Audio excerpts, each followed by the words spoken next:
네, 오늘 마지막 만찬이라고 하는 주제의 말씀인데요. 우리가 성찬식이죠. 이 말씀 가지고 좀 나누기를 원합니다. 우리가 1월 한 달은 신년 주제에 맞춰서 더 깊은 데로 가라 이 말씀 가지고 좀 나누었고, 그 중에서 하나 제가 안 나눈 부분이 있습니다. 그것은 모순이라고 하는 부분. 역설과 모순인데 모순이 더 큰 개념이고 모순 안에 역설의 개념이 있는데 그 부분은 나중에 더 나누고, 제가 지금 연기시켜 놓은 주제의 말씀이 성화와 이웃이라고 하는 거, 그걸 제가 조금 더 우리 교회가 성장한 다음에 그 말씀을 나누겠다 이렇게 말씀을 드렸습니다. 왜냐하면 그건 그 받을 만한 어떤 영적인 좀 무르익음과 준비가 되어지지 아니하면 성화와 이웃이라고 하는 내용은 굉장히 부담스럽습니다. 그래서 들을 때 힘들거든요. 그래서 그건 조금 나중에 우리가 좀 돌려놨고, 모순이라고 하는 것도 좀 나중에 좀 더 우리가 성장한 다음에 좀 나누고자 하는 마음의 소망이 있습니다. 자, 오늘 말씀으로 들어가는데요. 주님은 이제 성육신의 온전한 목적인 십자가의 절정에 이르기 위해서 오늘도 마지막 만찬이라고 하는 이 사건으로 한 걸음 더 나아갑니다. 그 사인으로 6월절 밤에 이제 애찬으로 시작하는 것이 마지막 만찬으로 확장을 되어지는데, 이 마지막 만찬은 우리가 마지막 댄스처럼 마지막 6월절이라 불러요. 왜냐하면 출애굽에 있었던 첫 6월절의 모든 내용과 약속들이 이제 예수 그리스도의 이 마지막 만찬을 통해서 모든 것들이 연결되어진 것들이 성취가 되어지고 풀어지기 때문에 그렇습니다.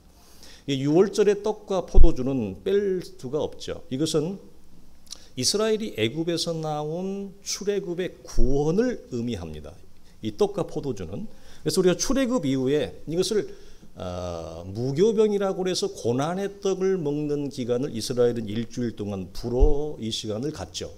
그래서 이 기간 동안 이스라엘이 하는 것은 하나님 우리에게 베푸신 구원을 회상하는 것입니다. 그리고 구원을 리마인드 시키고 그것을 다시금 곱씹는 작업을 해요. 묵상하는 작업을 이들은 하게 되어집니다. 그래서 우리가 잘 아는 대로 신명기 16장을 보면 아비벌을 지켜 네 하나님 여호와께 유월절을 행하라. 이는 아비벌에 네 하나님 여호와께서 밤에 너를 애굽에서 인도하여 내셨음이라. 네 하나님 여호와께 유월절 제사를 드리되 유교병을 그것과 함께 먹지 말고 이래 동안은 무교의 병 곧 고난의 떡을 그것과 함께 먹어라. 이는 네가 애굽 땅에서 급히 나왔으니 이같이 행하여 네 평생에 항상 네가 애굽 땅에서 나온 날을 기억할 것이다. 중요한 것이 내 평생에라고 하는 말입니다.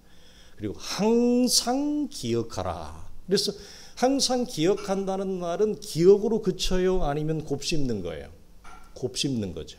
그러니까 묵상이라고 하는 개념은, 묵상의 신앙의 자락은 예수를 믿어가는 우리의 성도들의 신앙적 요소에서 굉장한 부분을 차지합니다. 그래서 신앙이 성장할수록 묵상하는 성도가 됩니다. 기억하는 것을 다시 기억으로 그치는 것이 아니라, 그러니까 이제 여기서 우리가 나뉘어지는데, 예수를 믿는 그 믿음의 걸음이 연약하면 뭘 잘 못해요? 기억을 못해요. 부모의 은혜를 기억을 잘 못해요. 선배가 베풀어준 은혜를 잘 기억을 못해요. 친절을 기억을 잘 못하고 베풀고 받은 것을 잘 기억을 못해요. 그래서 사람이 철이 들고 성장하면 뭐냐면 나에게 베푼 작은 최소한의 친절까지도 그것을 귀하게 여겨요. 귀하게 여깁니다. 그리고 그것으로 그치지 않고 그것을 곱씹게 되어지죠. 이것은 하나님과 우리의 관계에서도 마찬가지예요. 그래서 구약 성경의 성경 전체에서 가장 많이 등장하는 단일 문장은 뭐냐? 두려워하지 말라 이겁니다. 그러니까 인생이 가장 뛰어넘기 어려운 부분이 뭐냐면 생존과 안전에 대한 불안전. 이 두려움을 극복한다는 것은 여러분 대단한 사람이에요. 대단한 신앙이에요. 웬만한 신앙은 두려움에 잡혀버립니다. 두려움에 함몰되어져 버리죠. 그래서 두려움에 함몰되면 나타나는 게 뭐죠? 기억을 못해요. 하나님이 내게 베푼 은혜를 전혀 기억을 못해요. 부모가 베푼 은혜를 기억을 못해요. 이 사람은 두려움에 지금 잡혀있기 때문에 그래서 신앙이 성장하면 두려움을 넘어서기 때문에 단순히 기억하는 것으로 그치지 않고 내게 베푸신 하나님 그분 자신, 그분과의 관계를 묵상하는 세계로 들어가는 거예요. 그래서 예수를 잘 믿는 분들의 공통적인 특징은 묵상하는 신앙입니다. 이 묵상의 세계가 열리면 귀와 눈이 새로워지고 입술이 새로워져요. 그리고 손과 발로 내려와서 믿음의 걸음이 달라지는 것을 봅니다. 본문 28절은 이 떡과 포도주에 담긴 의미, 이 구원의 의미를 본문은 이렇게 얘기하죠. 이것은 죄사함을 얻게 하려고 많은 사람을 위하여 흘리는 바 나의 피, 곧 언약의 피니라, 이렇게 얘기를 합니다. 그러니까 예수님의 이 마지막 만찬은 무엇을 그대로 지금 재현하고 연결시키는 거예요?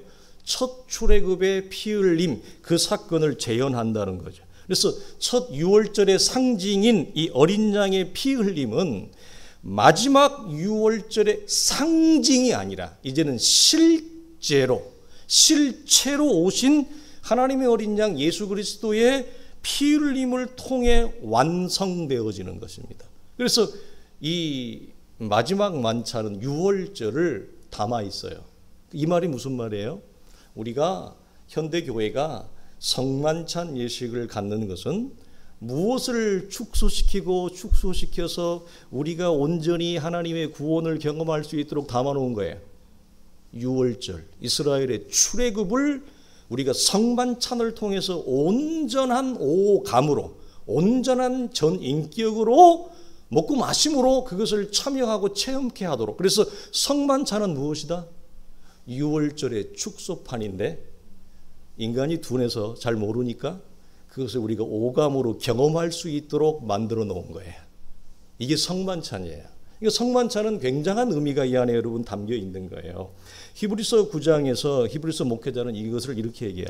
자, 이러므로 첫 언약도 피 없이 세운 것이 아니니 염소와 송아지의 피로 하지 아니하고 오직 자기의 피로 영원한 속죄를 이루사 단번에 성소에 들어가게 하는 이 관계성을 얘기합니다. 그래서 유월절의 구원은 반드시 피를 통한 구원이어야 돼요. 피를 통한 구원은 무엇을 전제해요? 예수 그리스도의 자기 죽음을 전제합니다. 그래서 또 하나 여기서 볼 수 있는 거, 신앙이 성장할수록, 신앙이 자랄수록 무엇이 그 사람의 신앙의 걸음속에 전제되어져 있어요? 자기 죽음. 자기 죽음이 전제되어져 있어요. 그러니까 이 자기 죽음과 자기 희생이 소극적으로 얘기하면 자기 희생이고 적극적으로 얘기하면 자기 죽음이에요. 이것이 우리의 신앙의 걸음에 전제되어져 있지 아니하면 힘듭니다. 늘 우리는 어떻게 하죠? 어떻게 하면 희생과 죽음을 피할까? 외면할까? 이것을 더 묵상하게 돼요. 내게 주어진 하나님과의 관계, 그리고 그 관계 속에서 내가 풀어가야 될 내 현실의 삶과 걸음을 묵상하는 것이 아니라 어떻게 하면 이것을 피할 수 있을까?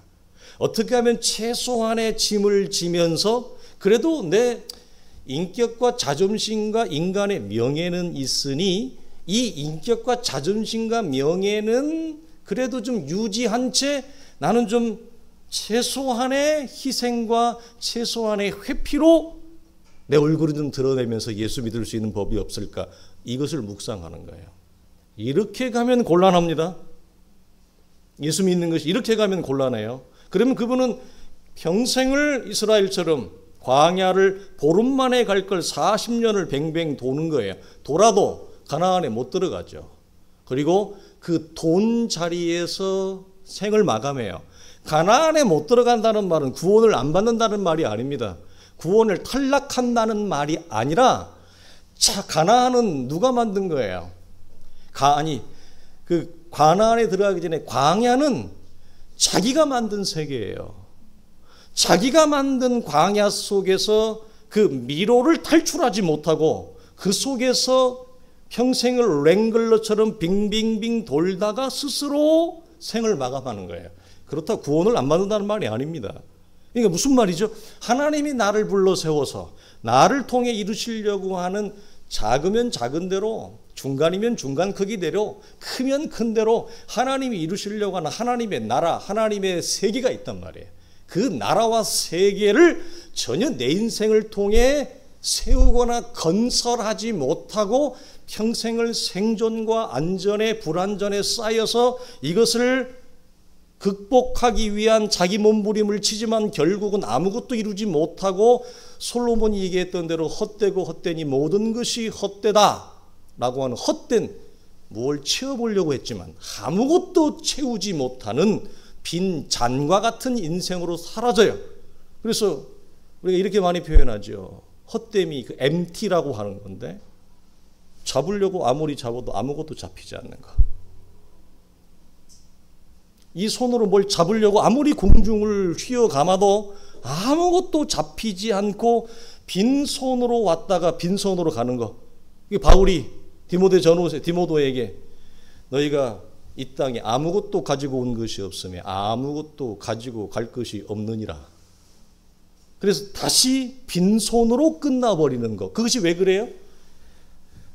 피를 통한 구원, 예수 그리스도의 자기 희생과 자기 죽음을 전제한 믿음의 여정을 우리가 놓치고 있다. 그래서 주님이 마태복음에서 누구든지 나를 따라오려거든 자기 십자가를 지고 자기 길을 걸으라, 이 말을 하신 건데, 우리는 그것을 너무나 문자적으로는 잘 알고 있지만 내가, 내 삶이 그 자기 죽음이라고 하는 희생의 전제이기를 회피한다 이거죠. 그래서 희생제사는 우리가 알다시피 반절은 제단에 뿌리고 반절은 백성들에게 뿌리므로 여기에서 중보의 위대한 효과가 나타나고, 그래서 백성들에게는 온전히 사해지는 겁니다. 이것을 본문은 많은 사람을 위하여 흘리는 언약의 피, 곧 대속적 죽음, 대속물이 희생제사인 것을 얘기해. 근데 우리가 하나 주목할 것이 뭐냐.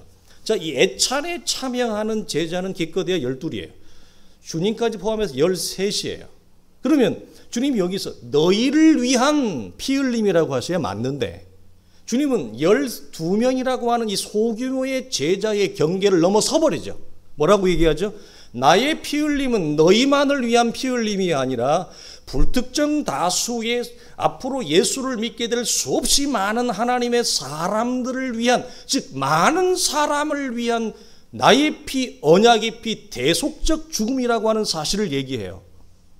그러니까 제가 늘 우리 오후에 나누면서도 제가 박 목사님하고도 저 개인적으로 울어봤고 얘기했던 그 울음이 뭐냐.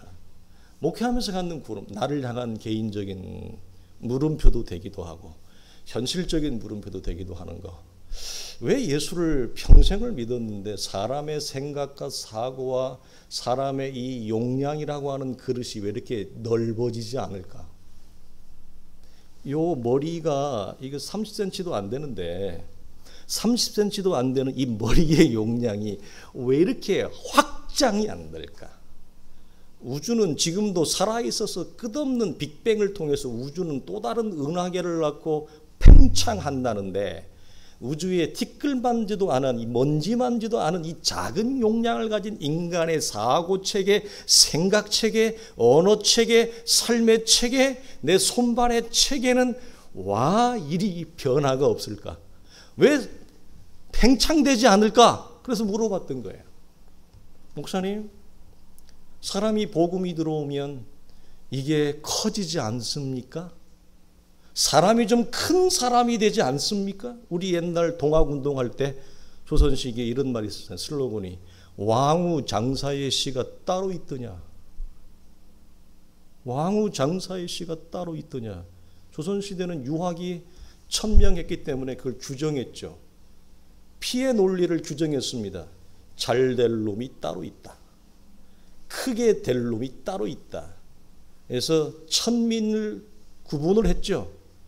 여러분, 인간의 용량이 그 작은 용량 속에 왜 작다고 그래요? 나 외에는 보이지 않는 나의 눈망울, 나 외에는 보이지 않는 나의 손, 발, 이 작은 세계가 우주의 대변혁을 일으키신 예수 그리스도의 십자가와 부활이라고 하는 참된 복음의 진리가 내 안에 들어왔는데, 이 작은 머리의 세계도 변화시키지 못하는 기독교인가? 이 작은 나의 손발조차도 새롭게 하지 못하는 기독교인가? 그럴 기독교를 믿을 이유가 있나? 그런 말씀을 따를 필요가 있나 이 말이죠. 그래서 참된 기독교, 참된 하나님의 말씀이 들어온 자는 반드시 누구든지 그리스도 안에 있으면 새로운 존재라, 새로운 피조물이라. 그 새로운 존재는 이전 것은 지나갔으니 보라 새 것이 되었다라고 한다면 그 새로운 존재는 새로운 사고 체계를 갖는다는 거 아니에요. 새로운 삶의 체계를 갖는다는 거 아니에요. 그리고 말이 새로워지고 눈망울이 새로워지고 표정이 새로워지고 손과 발이 새로워지는 이전과 다른 큰 존재가 돼야 되죠. 이게 예수를 믿는 거죠. 이게 복음이 내 안에 들어와서 역사하는 거죠. 그래서 복음은 대전환을 위아래를 전복시키는 거니까. 그래서 내 중심으로 살아왔고 보이는 세상이 전부인 감각세포가 나를 자극하는 대로 감각을 따라서 추구하며 살았던 그 육체적 감각이 하나님의 자극과 하나님의 노출에 반응하는 영적 감각세포로 변화되는 거잖아요. 그래서 우리는 보이는 세계 속에서 보이는 세계는 감각세계인데 이 보이는 세계 안에 침노하시는 보이는 세계 안에 하나님이 일하시는 은혜의 역사 손길을 보는 거잖아요. 이게 믿음이에요. 히브리서 11장에 말하는. 사람은 대중적 감각을 가지고 살아갈 수밖에 없어요. 첫사람은. 그러나 예수를 믿는다는 것은 대중적 감각 세포만을 가지고 믿음을 걸어간다는 게 아니라 하나님이 우리에게 주신 영적인 감각세포를 가지고 보이는 감각 안에 보이지 아니하는 하나님의 그 영적인 센스, 그 스피리추얼 센스를 먼저 내가 발견하는 거죠. 그걸 찾는 거란 말이에요. 그런데 육체적 센스만을 가지고 있으면 그 영적 센스를 발견하지 못해요. 이것이 왜 그러느냐? 우리가 자기 희생과 자기 죽음이라고 하는 이 전제를 놓치면 이 신앙적인 세계로 발전하거나 성장하지 못해요. 결국 자기 육체의 세계에 갇혀 있다는 얘기입니다.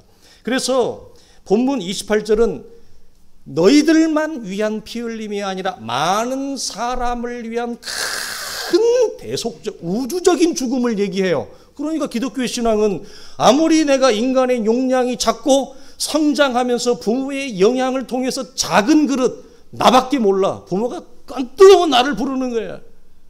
너 나 봐. 뭐라고요? 이놈아, 너 눈이 있으면 봐라. 머리와 아버지, 너 아버지 고생하는 거 보이냐 안 보이냐? 보여 안 보여? 애가 뭐 안 보인다고 말은 못하겠지만 본들 뭐 하겠어? 모르지 뭐. 아버지 어머니 고생하는 거 어떻게 알아요? 한다는 말이. 봐. 너 잘 돼야 된다. 아버지 어머니 너 고생하는 거 봐. 자, 이렇게밖에 못 살지? 아버지 어머니가 어디 가서 너 도둑질 하니? 우리가 어떻게 함부로 사니?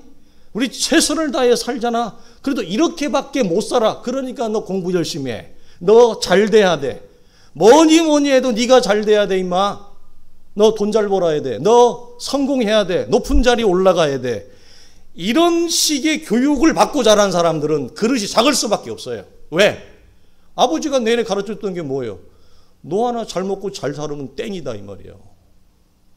아버지 어머니가 내가 왜 고생한다고요? 너 하나 잘 되게 하려고 그러는 거야. 그러니까 네가 어쨌든 잘 돼야 돼. 맞는 말이죠. 맞는 말이죠. 우리는 그걸 다 이해를 합니다. 그러나 예수를 믿는 부모는 그 가르침을 넘어서야 되죠. 네가 똑똑한 것은 너 하나만을 하나님이 잘 살라고 주신 거 아니다. 너 다른 사람을 봐야 된다. 약한 사람을 봐야지, 힘든 사람을 봐야지. 그래서 나 외에 다른 것을 봐야 돼. 이것을 어릴 때부터 성경적으로 양육하고 키워주면 그 사람이 아무리 용량이 작게 태어나도 나 외에는 보이지 않아도 그 사람이 믿음이 커지지 않겠어요? 시선이 커지지 않겠어요? 그래서 나 하나로 족한 인생이 아니라 최소한 나 외에 또 다른 인생을 품고 건사하고 데려가는 거. 남자들 군대 가서 힘 좋은 사람은, 체력 좋은 사람은 옆에 있는 전우, 군장 대신 메고 달려주는 것 정도는 해야 되죠. 그죠? 세상을 살아가면서 우리가 교회 안에서 믿음 안에서 내가 믿음이 있는데, 힘이 있는데, 영적인 하나님의 은혜가 나한테 큰데 그 은혜의 큰 목적이 뭐냐? 은혜 받는 결과가 뭐냐? 예수 잘 못 믿고 있는 친구, 뭐가 뭔지 구별을 못하고 있는 친구, 좌우를 분별하지 못하고 어떻게 가야 될지, 어떻게 살아야 될지, 어떻게 서야 될지 모르는 친구를 내가 뭐 하는 거예요? 그 친구를 내가 보다듬고 내가 함께 어깨에 메고 가주는 거, 이게 뭐라고요? 이게 영적인 성숙이에요. 그래서 지난주에 영적 성장은 무엇을 통해 하긴 하느냐? 나의 연약함을 어떻게 내가 컨트롤 하는가? 그리고 나와의 관계, 이웃의 관계에 있는 불완전함, 연약함을 어떻게 컨트롤 해주는가? 나와 다른 사람의 연약함을 어떻게 내가 만져줄 수 있는가? 어떻게 조화와 하모니를 이루어서 리듬을 일으켜서 그 사람이 살아나는 생기 있는 삶을 살 수 있게 하는가? 그 사람의 삶이 노래가 되고, 그 사람의 삶이 화음이 되고, 그 사람의 삶이 리듬이 되어지는 그 영적인 조율에 무엇이 있다? 영적인 능력과 실력과, 그게 영적으로 성숙한 거예요. 그걸 전제하기 위해서는 무엇이 전제돼야 돼요? 나의 죽음, 나의 희생이 전제되는 걸 우리는 다시 한번 보게 되어집니다. 그래서 사도 바울과 누가는 이 언약의 피를 이렇게 얘기합니다. 이 잔은 내 피로 세운 새 언약이니 이것을 행하여 마실 때마다 나를 기념하라. 이 잔은 내 피로 세운 새 언약이니 곧 너희를 위하여 붓는 것이라. 죽음의 목적이 자기에게 있어요? 이웃에게 있어요? 죽음의 목적이 자기에게 있어요? 주의 교회에 있어요? 죽음의 목적이 자기 하나에 있어요? 많은 사람에게 있어요? 이겁니다. 그러니까 영적으로 큰 사람의 기준을 넘어가는 그 분기점이 뭐냐? 제가 여러분에게 자주 쓰는 표현, 자기 담장을 넘어가는 신앙입니다. 요셉은 가지가 뭐해서 커서 자기 담장을 넘어서느니라. 내 신앙, 내 경계, 내 세계 넘어서느니라, 이거죠. 그러니까 이렇게 예수를 믿는 거예요. 그럴 때 그 사람에게서 무엇이 난다? 하늘의 향기가 나고 사람의 아름다운 향기가 난다. 우리가 사람을 봐도 그렇잖아요. 자기밖에 모르는 사람에게는 향기가 나긴 나는데 어떤 향기가 난다? 성경은 악취가 난다. 자기만을 집중하는 사람은 성경은 스키발론, 악취가 난다. 내가 악취를 의도적으로 뿌리지 않는데도 그 사람이 살아온 인생의 모든 과거의 걸음이 축적되어지고 중첩되어져서 나도 모르게 나의 삶의 모든 군상에서 무엇이 스미어 나온다? 악취가 스미어 나온다. 그러나 의와 진리를 따라온 사람들은 나도 모르게 나의 언어 속에서, 나의 손짓, 나의 표정 속에서, 나의 예배드리는 모습에서, 찬송하는 모습에서, 말씀을 받는 모습에서, 친구를 교제하는 모습에서 무엇이 난다? 의의 향기가 나더라. 그래서 고린도 교회 사도 바울이 생명에서 생명이 나고 사망에서 사망의 향기가 나느니라, 이 놀라운 말을 하는 거예요. 그러니까 우리는 어떤 사람이에요? 오늘 생명나무를 가진 사람들이잖아요. 그러니까 생명의 향기가 나야죠. 사망의 나무를 가진 자들은 사망의 향기가 나는 거죠. 그 나무가 썩어 죽을 때는 자기 혼자 썩어 죽잖아요. 자, 이처럼 6월절의 피 흘림은 아들의 죽으심을 통해서 세워지는 새 언약을 알리는 사건이었다. 그래서 오늘 본문 27절에 보면은 주님이 이 말씀을 하셔요. 또 잔을 가지사 감사 기도를 하신다, 이 말을 해요. 여러분, 이 질문을 드려볼게요. 지금 주님이 자기 죽음을 얘기하고 있잖아요. 이 피 흘림은 육체의 자기 피 흘림을 얘기하는 거거든요. 근데 감사할 이유가 있나요? 왜 감사 기도를 왜 뜬금없이? 요한복음은 주님 십자가를 지러 가는데 그 십자가의 길을 고난의 길이라고 하지 않고 뭐라고 얘기한다고요? 영광의 길이라고 얘기한다. 여러분, 죽으러 가는데 무슨 영광이에요? 여러분, 나의 죽음 앞에 감사할 이유가 있나요? 원래 여러분, 영어의 이 성찬을 세 가지 용어로 씁니다. 보통은 가장 많이 쓰는 게 커뮤니온이라고 하는 말을 씁니다. 이 커뮤니온은 상호가 주는 거예요. 하나님이 우리에게 내가 하나님 앞에, 그래서 양방향에서 커뮤니온이라고 하는 말을 써요. 사도신경에도 커뮤니온 상투루라고 하는 말이 나오는 거예요. 그 다음에 많이 쓰는 게 로드스 스퍼라는 말을 써요. 이게 다 주의 만찬을 얘기해요. 그런데 미국 사람들도 영국 사람들도 모르는 단어가 있어요. 이 얘기를 하면 거의 못 알아들어요. 뭐라고 하나? 유카리스트라는 단어가 있습니다. 유카리스트. 말이 좀 멋있지 않아요? 이게 성찬입니다. 유카리스트. 세크라멘트라고 하는 이 유카리스트의 원래 뜻이 뭐냐면 땡스예요. 감사예요. 그래서 모든 우리가 성찬을 할 때, 우리가 참여할 때 감사 기도를 합니다. 근데 주님은 여기서 본인 자신이 곧 있으면 죽으신단 말이에요. 그 죽음을 눈앞에 두고 감사 기도를 할 이유가 있냐 이 말이에요. 안 그래요? 그렇죠? 주목해야 되는 거죠. 왜 주님은 자기 죽음을 앞두고 감사 기도를 하냐 이 말이에요. 우리가 상상할 수가 없단 말이에요. 이해할 수가 없단 말이에요. 그 이유는 어디 있느냐? 자기 죽음을 통해 앞으로 열어질 하나님의 나라의 새로운 세계, 그리고 그 세계에 들어와 하나님의 무한한 구원과 영광의 생명에 참여할 하나님의 많은 사람들을 하나님은 지금 뭐 하고 있는 거예요? 여기 현재라고 하는 나의 제한된 시간 속에서 앞으로 일어날 미래에 속한 하나님의 나라의 전망을 보는 거예요. 그걸 보고 주님은 감사하기도 한다 이 말이에요. 그러니까 믿음은 과거에 속해 있지 않고 현재에만 머물러 있지 아니하고 현재 내가 속한 위치와 자리에서 나에게 열어질 미래의 길을 기대하고 보는 거예요. 이게 믿음의 위대함이에요. 그리고 여기에 믿음은 대단히 예언적 믿음이에요. 장래에 속한 것을 여기서 보잖아요. 그렇죠? 믿음이 주는 세상이 결코 알 수 없는 그 누구도 이런 믿음의 위대함을 줄 수 없는 믿음의 위대한 요소와 재료와 능력이 믿음 안에 들어있어요. 여러분 놀라운 것입니다. 자, 우리는 이제 시간이 많이 지났습니다.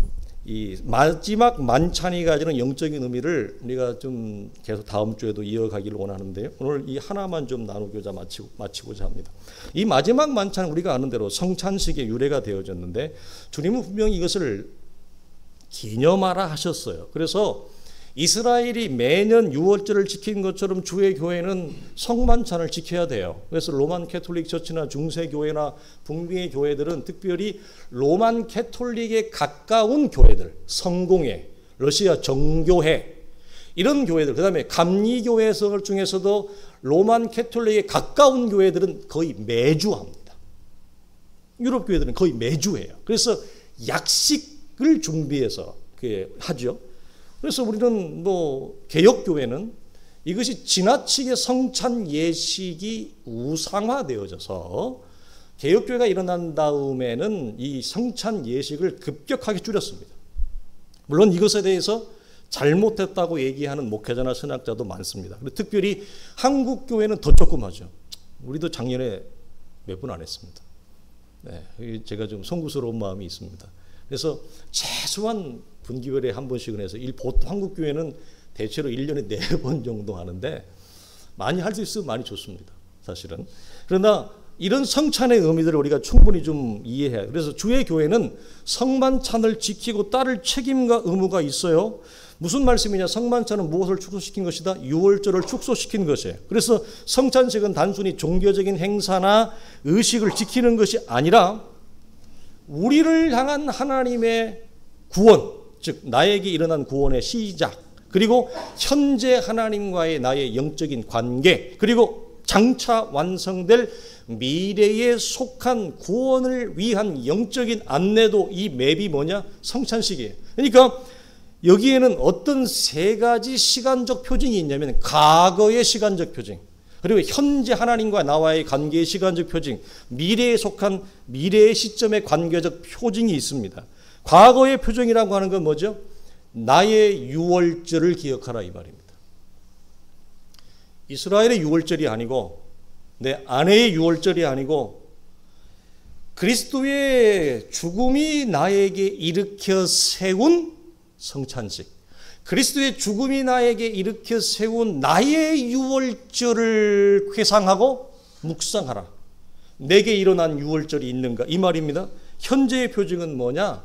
모든 신자는 거룩한 성찬식을 참여하면서 말하지 않아도 나의 영적인 내면에 올라오는 게 있습니다. 무엇이? 하나님 앞에 우리가 그릇되게 살았던 걸음, 하나님 앞에 부끄러운 일, 즉 무슨 말이에요? 성찬 예식 앞에서 하나님과의 나와의 영적인 관계가 투시되는 거예요. 선명하게 빛나요. 누가 얘기하지 않아요. 누가 성찬 예식 하는데 옆구리 툭 치면서 너는 성찬 예식 참여하면 안 돼. 너는 못되게 살았잖아. 이렇게 얘기하는 사람은 없어요. 심지어 부부관계도 얘기를 안 해요. 그러나 자기 혼자 성찬을 주의 떡과 잔을 받아 먹고 마시는 이 과정 중에서 무엇이 내 안에 올라와요? 내가 나를 위해 죽으신 그리스도의 십자가 앞에 내가 합당하게 살았는가? 내가 부끄럽게 사는 것 같은데 내가 이러고도 이것을 마실 자격이 있나? 이걸 누가 얘기하지 않아도 자기 안에 내면에서 올라옵니다. 지금 무슨 말이에요? 성찬 예식은 하나님과의 나와의 현재적인 신앙의 두께, 관계, 정도를 비춰준다 이 말이에요. 이게 현재적인 표징이에요. 또 하나 미래의 표징은 뭐냐?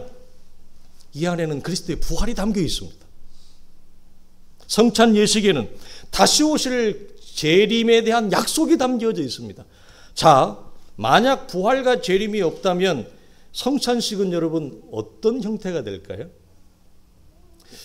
여러분 집에서 혹시 추도식 하시나요? 추도 예배 드리는 이제 크리스찬들이 제법 있어요.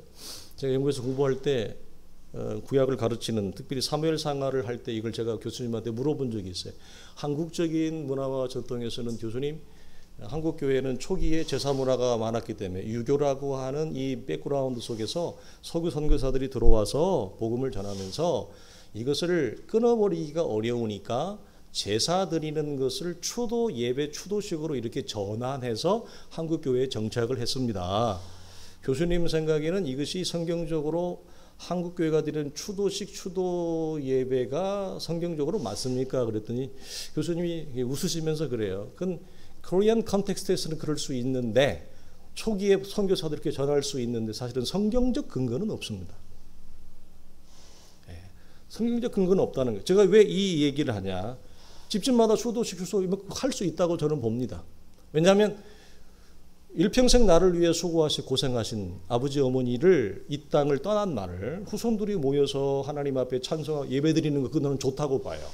그리고 아버지가 우리를 위해 가르쳐 주었던 가르침과 아버지의 걸음을 우리가 묵상하고 우리를 위해 살아갔던 모든 부모의 유산을 우리가 서로 얘기하는 거 이런 풍성하고 좋은 거예요. 그러나 제사식에 죽은 자의 영혼이 와서 우리가 차려놓은 밥을 먹는다 그런 개념은 가지시면 곤란하죠. 그럴 수도 없고 그럴 수도 없는 노릇이니까. 그러나 우리를 위해 희생하시고 평생을 애쓰며 살아가신 부모님의 그 삶을 자녀들이 함께 나누면서 따뜻한 형제를 우리가 서로 돋보이게 하는 거, 돈독하게 하는 건 여러분 좋은 거예요. 그러나 성찬 예식은 그런 식이 되면 곤란해요. 무슨 말이냐? 그리스도의 부활과 재림이 없다면 이건 추도식에서 그냥 음식을 차려놓고 먹는 제사 음식과 전혀 다를 게 없어요. 성찬식의 안에 무엇이 없다면 그리스도의 부활이 없다면 이 성찬 예식은 그냥 우리끼리 모여가지고 다락방에서 제사 음식 차려서 먹는 것, 추도 음식 차려서 먹는 것과 뭐가 다르죠? 그 이상도 아니죠. 그렇죠? 그러니까 이 미래적 표징이라고 하는 것은 뭐냐? 성찬 예식을 우리가 참여하면서 과거 나의 일어난 나의 구월절을 회상하고 묵상하고 현재 하나님과의 나의 관계를 묵상하고 또 하나 뭐죠? 다시 오실 예수 그리스도에 대한 부활과 재림에 대한 소망을 기대하는 거야. 성찬 예식을 통해서. 이것이 우리가 성찬 예식을 참여하면서 일어나는 영적인 아름다운 내용이고 영적 승화예요. 그래서 우리 믿음의 선배들은 성만찬, 이 세크라멘트를 우리에게 은혜를 불러일으키는, 우리에게 은혜를 돈독하게 하는, 왜 그러느냐? 이 부분은 다음 주에 여러분 나누겠는데 이 안에는 여러분 놀라운 하나님의 안배가 있는 거예요.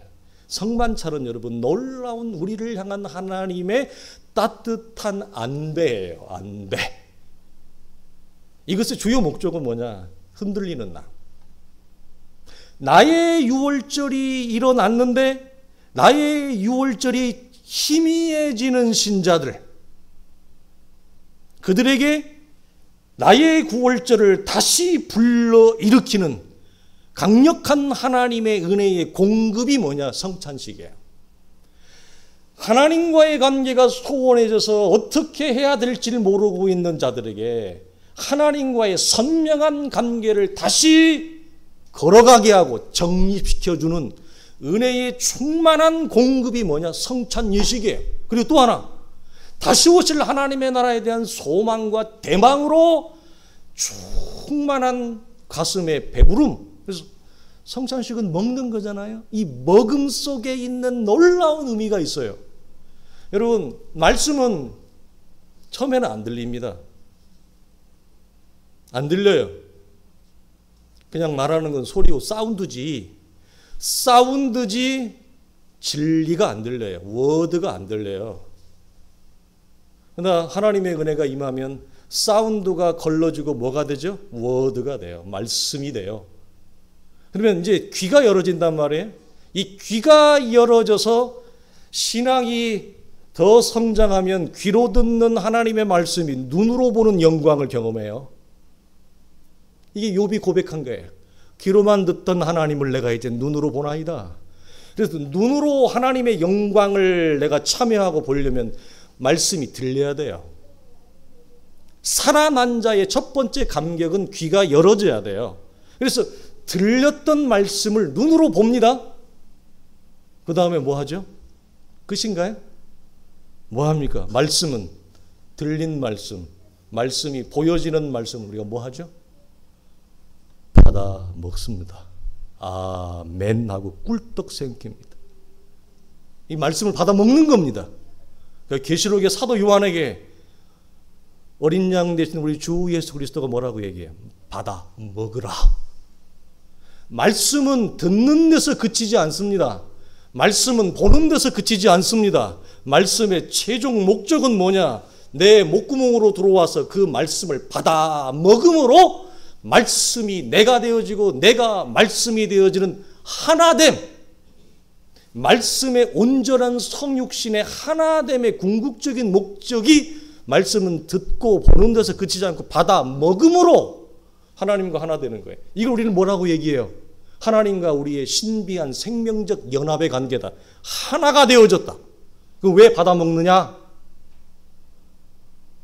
먹는 것보다 확실한 건 있어요? 먹는 것보다 확실한 체험이 있어요? 먹는 것보다 더 선명한 게 있어요? 먹는 것보다 부인할 수 없는 게 없잖아요. 내가 받아서 먹었는데 뭐 어떻게 하나님의 구원이, 하나님의 은혜가, 하나님의 일하심을 희미하다 말할 거예요. 내가 받아서, 내가 씹어서, 내가 내 식도를 넘어서 내 위를 통해서 내 몸으로, 온몸으로 들어간 건데 이보다 큰 영적 체험이 어디 있어요? 가장 강력한 체험은 말씀을 받아 먹음으로 말씀이 내 안에 살과 뼈가 되는 거예요. 이게 뭐냐? 성찬 예식이에요. 그래서 성찬은 눈으로 보고 듣고로 끝나는 게 아니에요. 성찬식은 목회자가 성례 말씀을 낭독합니다. 귀로 듣죠? 성례의 말씀을 우리가 귀로 듣습니다.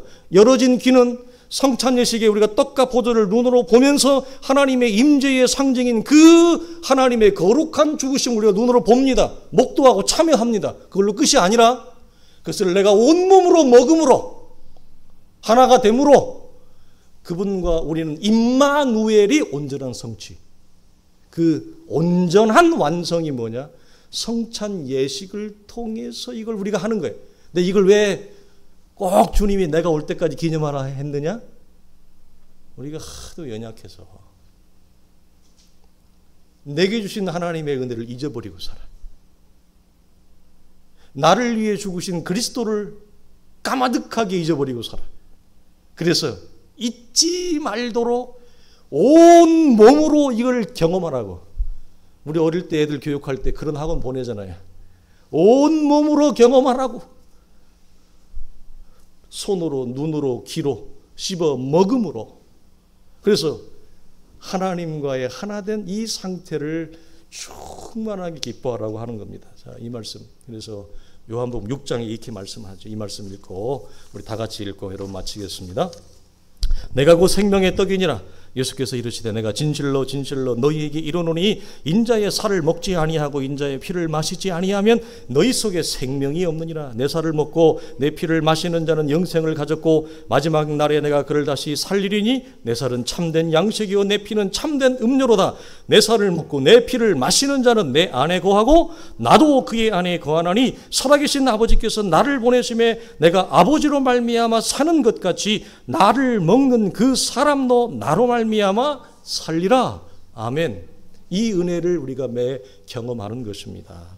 지금 우리 한번 기도하겠습니다.